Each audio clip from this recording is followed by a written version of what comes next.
कृष्णाय वासुदेवाय हरे परमात्मने प्रणतः क्लेशनाशाय गोविंदाय नमो नमः। प्यारे मित्रों, जय सियाराम, जय माता दी। मित्रों, आज आपसे चर्चा करते हैं योगिनी एकादशी, जो कि 10 जुलाई को योगिनी एकादशी का पावन पर्व मनाया जाएगा। भगवान विष्णु की पूजा की जाती है। योगिनी एकादशी के दिन हमें क्या कार्य करने चाहिए, क्या नहीं करने चाहिए, क्या है महत्व, इन्हीं विषयों पर आपसे चर्चा करेंगे। शास्त्रों में वर्णित है कि जो साधक श्रद्धा और भक्ति के साथ में विधि विधान से योगिनी एकादशी के व्रत करते हैं, उन्हें महान यज्ञों का, तीर्थ यात्राओं का, विशाल दान पुण्य करने का फल प्राप्त होता है। यही कारण है कि भक्तजन इस दिन उपवास करते हैं, जप करते हैं, ध्यान करते हैं, पूजा करते हैं, दान करते हैं और पुण्य कर्मों में विशेष रूप से संलग्न रहते हैं। योगिनी एकादशी का जो पावन व्रत है, ये 10 जुलाई 2026 को योगिनी एकादशी का व्रत रखा जाएगा। योगिनी एकादशी का आध्यात्मिक महत्व बताया गया है। योगिनी एकादशी का वर्णन ब्रह्मवर्तैक पुराण में प्राप्त होता है। इस एकादशी को समस्त पापों को नाश करने वाली एकादशी बताया गया है। शास्त्रों में कहा गया है कि जो फल 88,000 ब्राह्मणों को भोजन कराने से प्राप्त होता है, वही फल योगिनी एकादशी के व्रत को करने से प्राप्त होता है। ब्रह्मवर्तैक पुराण में योगिनी एकादशी का उल्लेख प्राप्त हुआ है।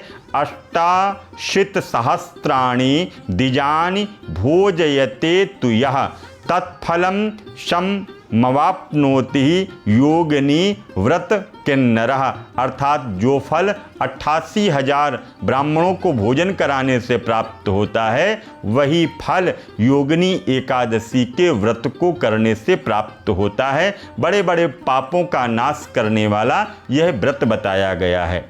श्रद्धालु अपनी क्षमता के अनुसार या परंपरा के अनुसार कोई निर्जला व्रत, कोई जलाहार अथवा फलाहार रह करके व्रत को संपन्न करते हैं। रात्रि में जागरण करते हैं। भगवान का भजन कीर्तन स्मरण करना अत्यंत शुभ बताया गया है। व्रत के दौरान कुछ बातों का ध्यान रखना चाहिए। योगिनी एकादशी भगवान विष्णु की आराधना के साथ मन, वचन और कर्म की शुद्ध पर्व बताया गया है। इसीलिए कुछ विशेष नियमों का पालन करना है। तामसिक भोजन का प्रयोग नहीं करना है, झूठ बोलने से बचना है, क्रोध, विवाद और कटु वचनों से दूर रहना है। इसके साथ ही अधिक बातचीत से बच करके ईश्वर चिंतन में समय व्यतीत करना है। भगवान विष्णु के नामों का जप करना है। रात्रि में यथाशक्ति भगवान की पूजा भजन करना चाहिए। योगिनी एकादशी पर दान का भी विशेष महत्व बताया गया है।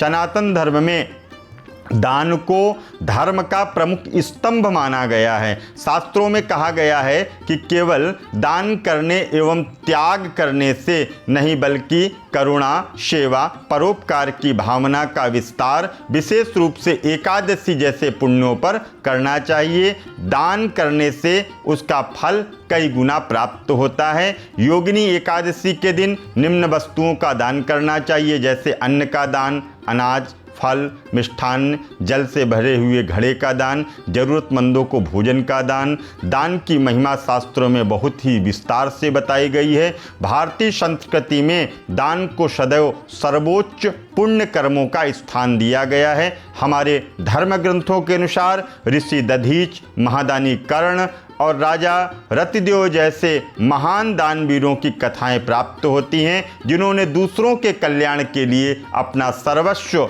समर्पित कर दिया। ऐसे पावन व्रत को करने के साथ दान अवश्य करना चाहिए। आप चाहते हैं किसी भी तरह का पूजा पाठ यज्ञ अनुष्ठान, तो भी संपर्क करिए। मैं पुनः मिलता हूं नए वीडियो में। तब तक के लिए आप सभी को जय श्री कृष्णा, जय सिया राम।